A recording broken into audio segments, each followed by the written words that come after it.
Welcome to A Celtic State of Mind. I'm Paul John Dykes, and tonight I'm joined by Laura Bradburn, who has become my companion for the post-match. Tonight, it's not going to be a great one, Laura, because we've dropped a couple of points in Paisley. It's St Mirren 0, Celtic 0. We spoke at half-time, and we said at that stage we're not too concerned. We can break the St Mirren side down. We've been told to trust the process. The process was all about, continuing to try and break them down, put them under pressure. It must have been difficult for 96 minutes for the St Mirren team to be put under so much pressure. A chance came in the 67th minute, another one in the 68th minute. I counted another chance on 83, 85 and 88, but the goal was not to come. What's your thoughts about that match overall? The positives I would take from it initially are just how composed we were on the ball. We really were probing them. We had so much possession. We kept them really pinned back for the majority of the second half. And I genuinely believe that, if you have a lineup that includes Jota, Kyogo and Forrest, then I think we would have found a way through that tonight. I think the front line that we had of Johnston, Abada and Moffat, and then laterally Juranovic, just wasn't enough to break the deadlock. All in all, though, we just looked like a team who'd played a cup final on Sunday and who've had an insane amount of games recently. I'm disappointed in the result, but I'm not totally disheartened because I expected a result of this kind, given the fixture pile-up. One of those ones where we just couldn't break them down and couldn't pull it off. Much better, obviously, to come away with a point than none, but just frustrating when it's a game in hand that you could have closed the gap to 4 points with Rangers at the top and haven't managed to do it. It's a huge point for St Mirren, 2 huge points dropped by Celtic, and that's the feeling I'm getting sitting here, 6 points behind. You go out there in January and beat Rangers and you're only pulling that deficit back if both teams win every game in between times to 3 points. So yeah, huge disappointment tonight. I'm going to bring in plenty of these comments that are coming through. I can see it being a busy show tonight, Laura, because it is disappointing when you fail to break the team down. I mean, you know it. You're going into this game, they're giving a 17-year-old a debut, they're playing a 16-year-old, and they're playing a 19-year-old St Mirren. To be fair, I think Jay Henderson, the 19-year-old, was probably their best player. But Celtic were depleted as well, like you say. And, when you get up to that final third and you're looking across that line, really the only player that can break down a packed defence like that we had on the park was Tommy Rogic. You're missing Kyogo, you're missing, Jota, Jamesy Forrest, David Turnbull. That amount of players being missing in the advanced area of the park is going to tell. And it did tell tonight. I mean, there was plenty of balls in the middle. As I say, I've counted 5 really good chances in the second half. But I'm going to point it out, and it's not just to, for the sake of criticising individual players. I think Abada needs to be more clinical in the box. He's had a few chances tonight, Laura. And, we've spoken, mainly Jim has spoken about the fact that he'd be more effective through the middle. He's had a few chances, he scored a few goals. But tonight, he's got to take one of the chances. The one that sticks out in my mind from when you said that was the one that Callum McGregor managed to flash the ball across. And I think the commentator said, if he'd put that on the deck, then it would have been a certain goal. I'm not sure it would have been, because I think it should have been a goal regardless. And I just think Abada, for me, that was always my concern about him playing through the middle, was I thought he could make the runs. And I think the advantage of him is he gets himself in the positions. I'm just not sure about that killer instinct in front of goal. If Kyogo gets even half the chances Abada had tonight, then they're all goals. And I think that's the difference between the two of them. But you now start to come to a point with Abada where you think, right, well, he's not totally effective out in the right. He's not totally effective through the middle. What is his best position? I'm not entirely sure right now. I'm still got faith that he'll come good. I think the start that he had for us was absolutely unbelievable. I hope he can find that form again. But like you say, tonight, we're relying on the front three to get his goals, and with the chances he was presented, you can't pass those up. We're taking everything into account, Laura. The fact that St Mirren tried to get this game postponed due to the lack of first-team players, the amount of players affected by COVID. They've put out a few teenagers. As I said before, one of them, for me, was the best player on the park for St Mirren. Celtic also are without a great number of players in that game there. But looking at the lineup, we should still have enough to win the game, and that's a disappointing thing. But the biggest frustration for me is Abada is looking pretty ineffective tonight, but we can do nothing about it because you look at the bench, there are no options. We've got a £5 million striker who doesn't play, and when he does play, he doesn't score goals. We've got a £2.5 million player in Giakoumakis who we've not really seen yet, and we've got an absolute magician in Kyogo. But because of the situation, he's played so much games, he needs a rest. I mean, that's what Postecoglou said in his pre-match. Kyogo can't play every game. So Abada needs to come up to the fore. We said that a few weeks ago with Starfelt. Just, shows what you can do. Tonight was a night for Abada, and it didn't quite happen. I want to get as many people involved as possible. Paddy Burns just comes in, just not good enough. Mr. Parkins reckons that the league is over already. It's only December, Laura. And we also have David Kelly, a regular poster, coming in on YouTube. We were always going to falter with so many forwards missing. Absolutely. Too many players not taking their chances. We've spoken about Abada. Think that's the league probably gone now, but the January window is so crucial. Well, I'm not prepared to say the league's gone just yet. It's so disappointing. I was going to say as well, I think a 6-point gap against this Rangers team is far from the league gone. I think they've got a lot more drop points in them this season. I think they outperformed themselves last season on top of us collapsing the way we did. I think we have proved how consistently good we can be over the last month, 6 weeks in particular. And I just think 6 points is not an awful lot considering we've got to play them at least twice more this season. So, no, I'm in agreement with you. I don't think the league's over, far from it. And like David Kelly said, January is going to be crucial, but hopefully all it means is that we're going to strengthen our chance of winning the league even more. And I think if you're giving up the league in December at only 6 points behind, then I just don't agree, I'm afraid. Well, it is disappointing, and I've said this a few times recently, Laura, because you covered the Motherwell game. For me, I wasn't available to cover it. And so I've watched, that's the first time in a long time I've watched a Celtic game retrospectively. And you take the emotion out of it, and it's a different watch entirely. As frustrating as it is, I think you've got to look at the fact that, we completely dominated that game. Scott Bain had one save to make, as far as I remember. But Cubertino 67 says, just like at home to Livy, 85% possession and no goals. That is a concern. But all I can say is it's down to that 4 or 5 attacking players that we've mentioned, Laura, not being available selection. You put that in a team, and it's a completely different side. It's a completely different animal that Celtic have with Kyogo through the middle, with Jota on the left, Forrest, who, by the way, hasn't been firing on all cylinders all season due to injuries, with Turnbull being able to craft something out of nothing. You take all those players out of the team and you're going to suffer. But what we need replacements. So you need to have the depth of the squad, and that's the frustration. We simply don't have it. Now, Cardiff Carroll comes in to say the reinforcements are required in January, but I keep saying this. We're expecting the 3 players to come in from Japan, Laura, but I'm expecting 3 or 4 players to leave. So we're going to be no better off, really, when it comes to depth of squad, unless we bring in 5 or 6. How likely is that in January?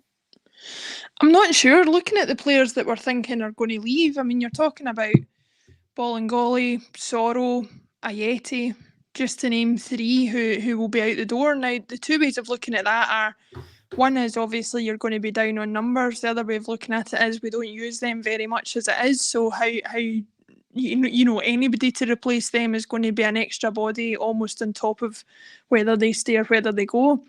The Japanese players potentially coming that have been rumoured, I mean, that would be fantastic if we could get those in, but you're banking on them coming in and settling and having an impact as immediately as Kyogo did. And that can't be taken for granted. They're moving to the other side of the world. They've played an entire season again the same way as Kyogo did. There's potential that they're not going to settle straight away. And what I don't want to happen is for them to come in and be judged in comparison to Kyogo when they might not be the same players, they might not be the same people, and they might just take a little bit extra time adjusting. So while we've got all this reliance on them, I think, like you say, we do need to be looking elsewhere. With the current changing situation as far as COVID is concerned, I think we certainly need to be looking at players who are British-based, players who are definitely not going to have to do any kind of quarantine or anything like that. Players who are used to playing either in Scotland or in the British game, just because, I think you struggle to get the best quality signings in January as it is. So I would be looking for players who are enough to bolster the squad, but saving your real quality signings for the summer. It might be a naive way to look at it, but I think that's the tact I would be taking on it. The big thing for me is, like you say there, Hugo is potentially an anomaly because he's come in from Japanese football, hit the ground running, save for his debut at Tynecastle. You really couldn't expect him to do much more that night. But you really can't expect new players to come in under the same circumstances and to thrive as well as Hugo has done. I'm pretty sure there will be some domestic-based players, Laura, like you suggest there. We really are lacking options, not just up top, but in various positions around the park. Now, Stephen Sloan comes in on the YouTube to sound like a broken record every week. We are so wasteful and our set pieces are dreadful. And it's a good point because we win so many corners in games like this. And in the games against Livingston where we failed to win in 2 games against Livingston. And it's frustrating. And I've continually said the amount of crosses Jota gets in the box.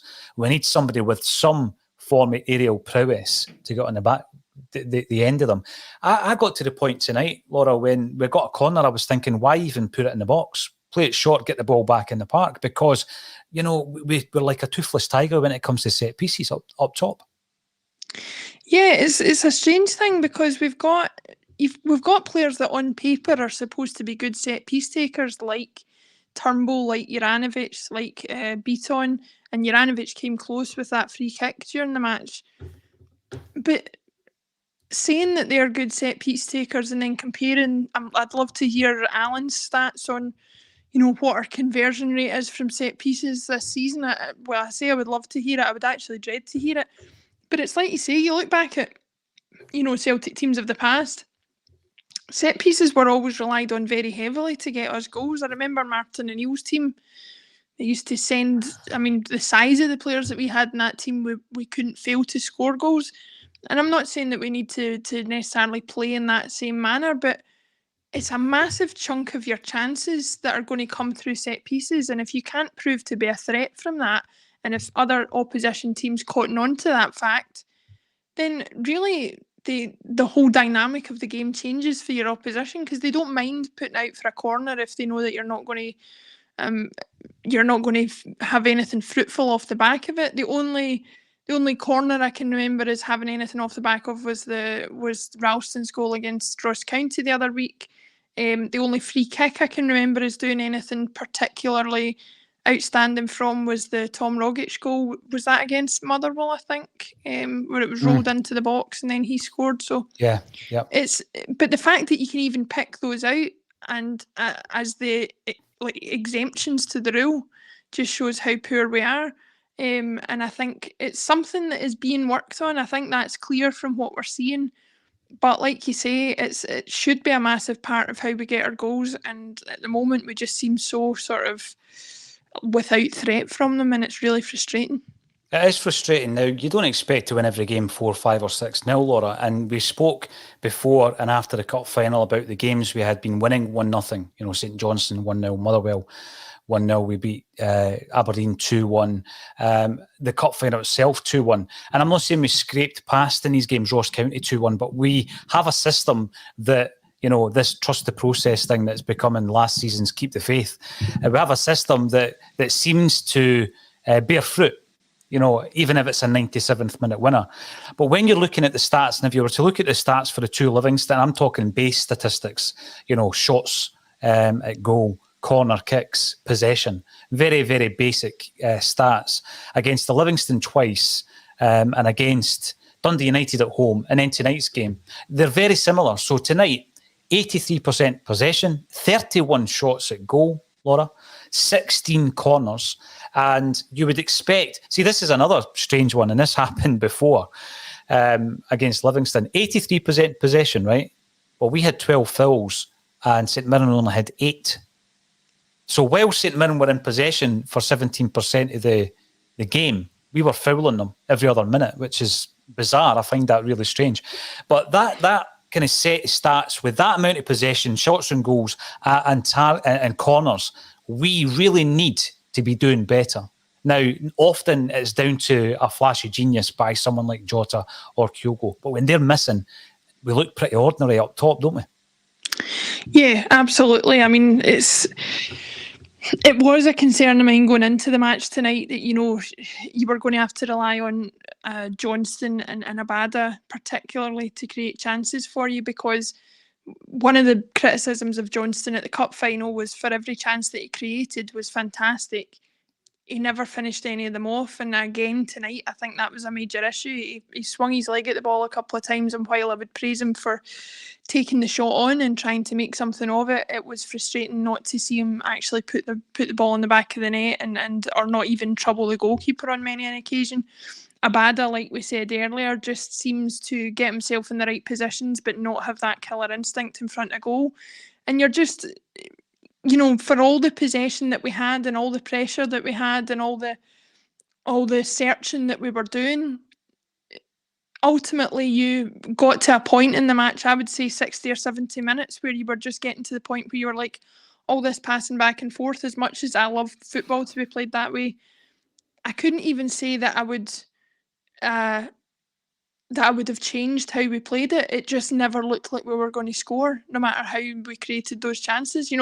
When I covered the game with you, the cup final on Sunday, I had said how Kyogo was playing through the middle and we were playing balls from out wide into the box, and the way we needed to change was to actually play the ball through the middle for Kyogo to run onto.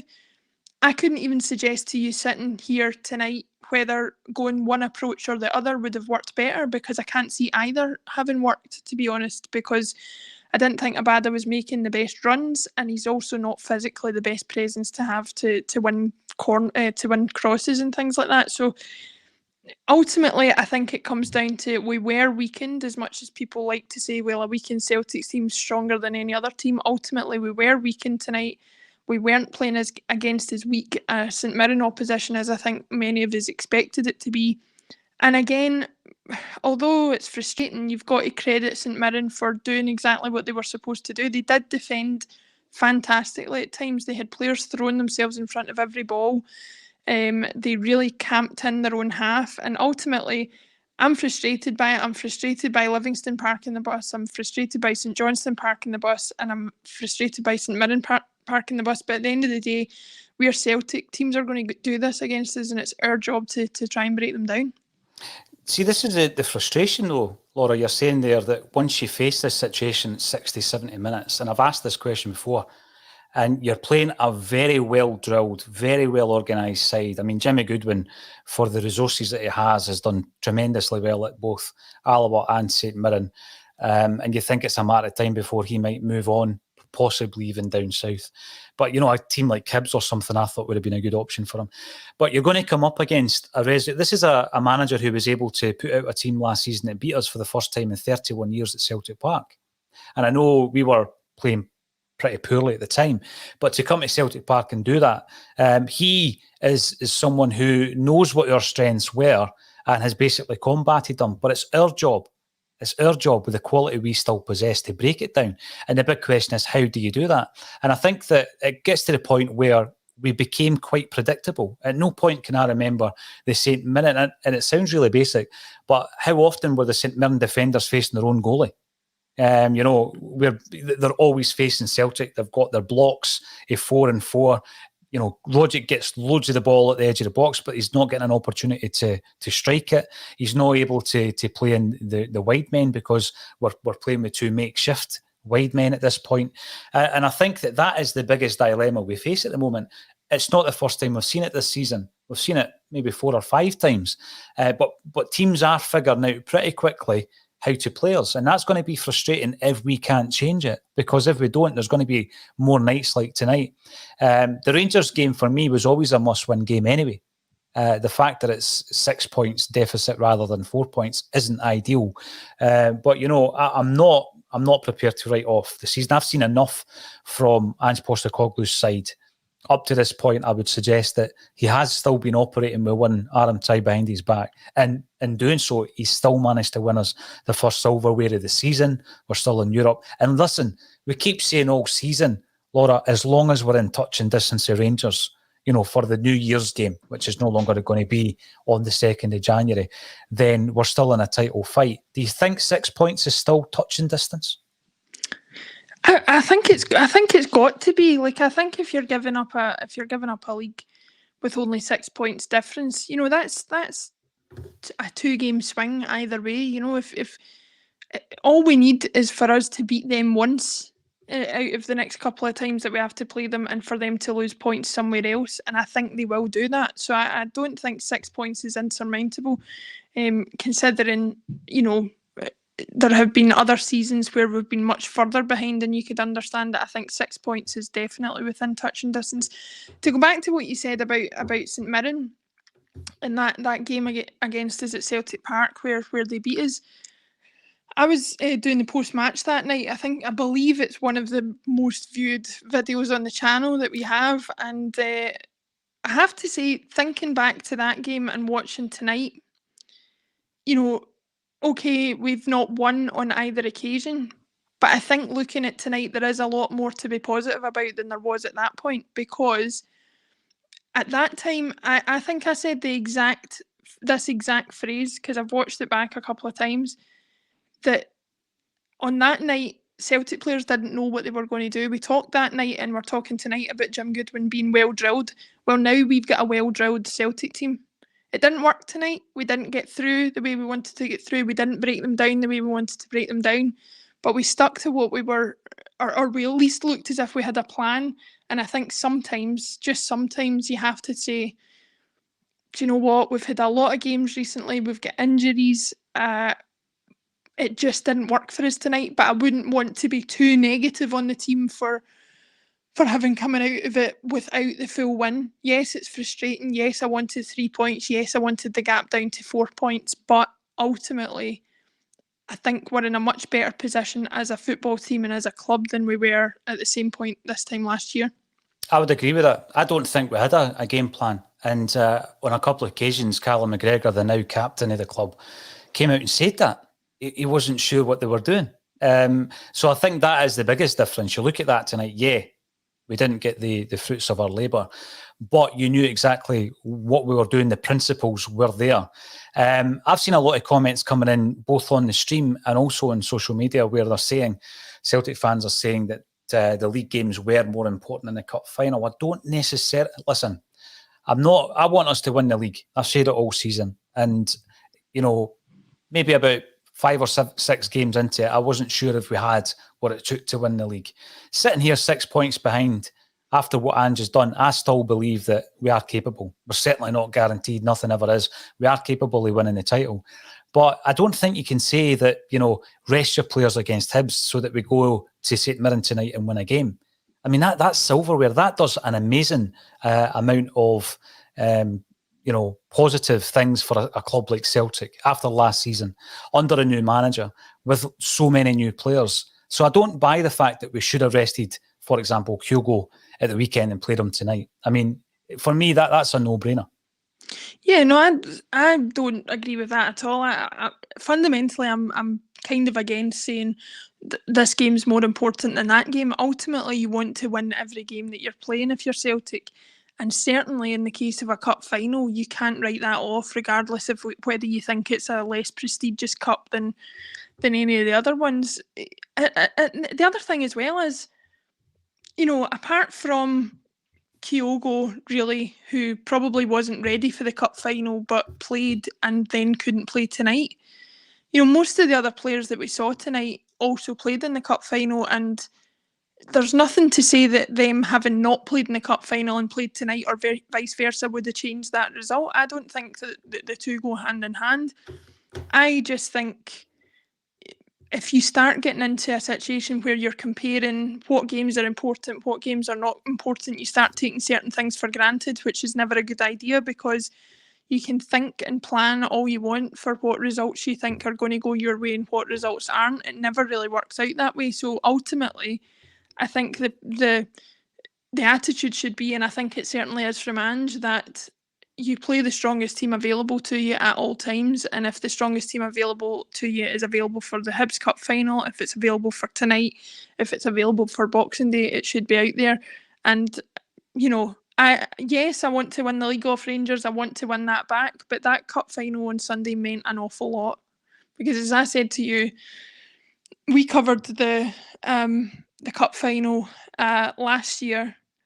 That was a hangover from the previous season where we got the treble with Neil Lennon in charge of the Scottish Cup. And I thought at that time that was going to be the last trophy that we saw Celtic win for a while. So on Sunday, to see us win another trophy, Ange's first attempt and first win at a trophy, I don't think that can be underestimated. And to be honest, I don't think the result going one way or another had a massive effect on tonight's result. You know, it's almost as if had we lost the cup final on Sunday and then played the same team tonight, does that mean that the cup final didn't affect that team tonight? You know, is it because we won that people are saying, well, you shouldn't have played such a strong team in the cup final? I just don't follow that argument, and I think ultimately we should just be trying to win every game that we're playing in. There's players that needed a rest. Postecoglou said it. You know, even Hart. Remember Hart? We thought he was injured and he was going to have to come off, and we were all gasping at the prospect of Scott Bain coming in. He's played every game since he came in. He has to get a rest. Kyogo needed a rest, and they're getting it tonight. We just didn't get the result. I'm going to bring this up from Bishop Briggs School of Music. I was in Bishop Briggs today on my wonderful magical mystery tour of Scotland, dropping off auction items. Johnston had more than enough chances now, and Abada is running out of time. Let's talk about the two players, Laura.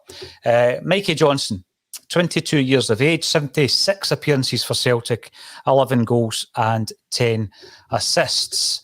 Not a great deal of football when you look at Liel Abada. So Liel Abada is 20 years of age, just turned 20 years of age. He's played 106 first-team games, and he has scored 28 goals. This is for Celtic and his previous club in Israel, with 18 assists. So he's played a hell of a lot more football when you consider that he's 2 years younger than Mikey. I said earlier on in the season, this was a make-or-break season for Mikey Johnston. I think based on the first half, he had a fairly good game. I think he faded in the second half. But again, he's a player that's not, for me, he's not 100% match fit yet. You know, we put him on and took him back off another week because the sports science said that's what had to happen. He had to come back off because he's still recuperating. He's had 2 long-term injuries already at the age of 22. So I'm trying to give him as much slack as I possibly can, Laura. I don't want to write him off, but I do feel that this season is make or break for Mikey. I think Abada, age is a massive part of it because the inconsistencies of a 19 or 20-year-old, you imagine? I mean, Moffat's 19, isn't he? And he's come on tonight and made his first start. And that shows you where he is compared to Liel Abada. We expect a hell of a lot from Abada. And we've spoken tonight about him. He needs to be more clinical in front of goal. But I'm not prepared to write either of these two players off just yet. No, I think one way in which we're being a little bit unfair to Mikey Johnston is, and don't get me wrong, James Forrest has contributed a lot more over the course of his career and has had a lot longer to contribute to Celtic's success than Mikey Johnston has. But there's a narrative around Forrest that he needs time to come back from his injury, as he does. He was severely injured last season. It was niggling away at him for a long period of time, and he needs time to come back. Mikey Johnston had an equally serious injury last season and was out for a similar amount of time. And yet I don't hear people saying he needs time to get back up to match fitness. He needs time to get back to the player that he once was. I think we need to take that into account. And I do think that he could be doing more. I think he's not up to Celtic standards yet. But I am willing to give him a break. And as for Abada, I think to say that time's running out for him when he's less than 6 months in the door, had the start that he had, and is proven to be a competent member of the squad. I mean, I don't think that you can say his time's running out. Look at the number of chances Anthony Ralston had before he made good in a Celtic shirt. Now, I'm not saying I would be happy with waiting 3 or 4 years for Abada to come good. I don't think he's got that amount of time, but you know, players come good in their own time, and I think Abada is still young. He's got a lot of potential. I think he can be coached to be better than he is, and I certainly wouldn't be writing him off before, you know, at least giving him a full season to see what he can do. Conor McLeod comes in to suggest that we should sell Johnston. He's done nothing. I don't think we can afford to at the moment. I mean, you look at last season, Laura, and in that area, although not his first choice of position, you could have played Ryan Christie.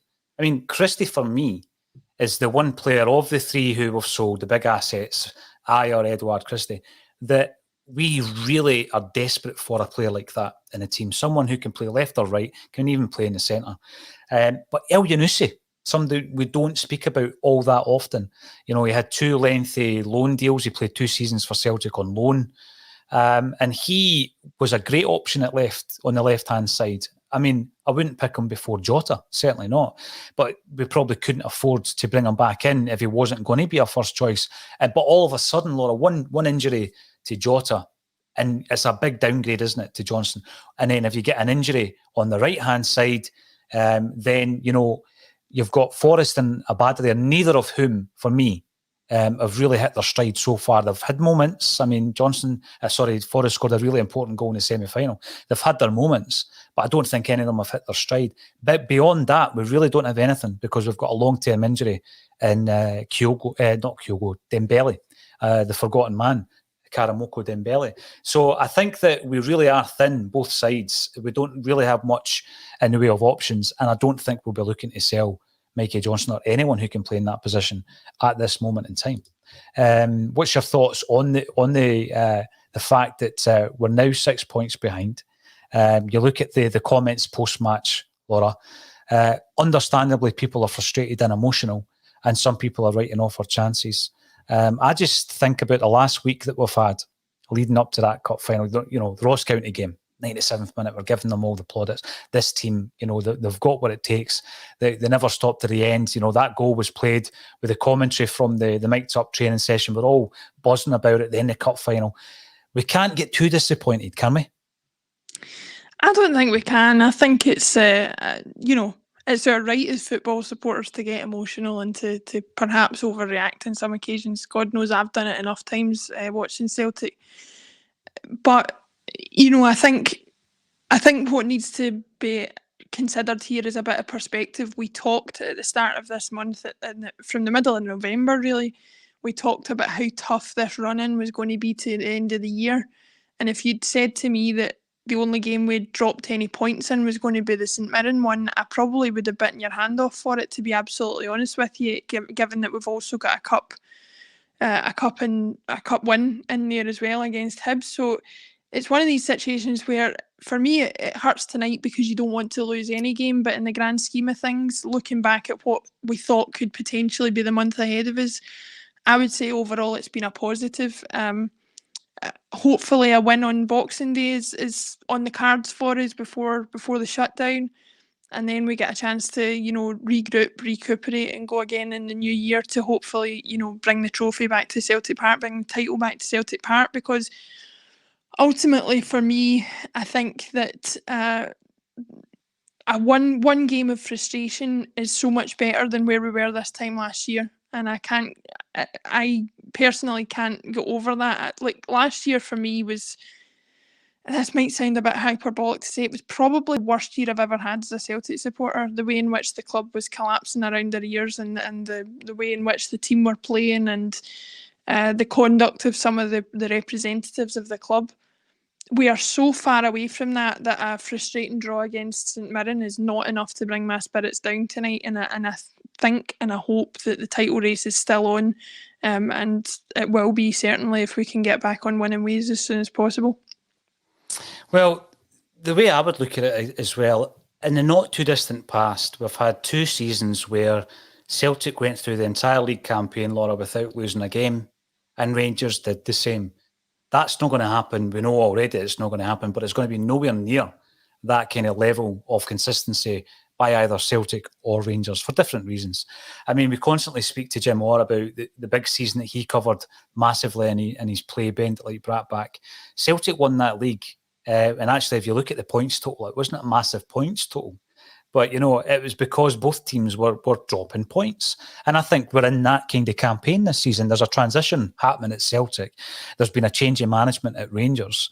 And I think for both those reasons, we're probably not... Well, Celtic I'm not going to say we're not as strong as we were last season. I'm like yourself. I think we're actually on a proper journey and there is a game plan. So I think we're stronger.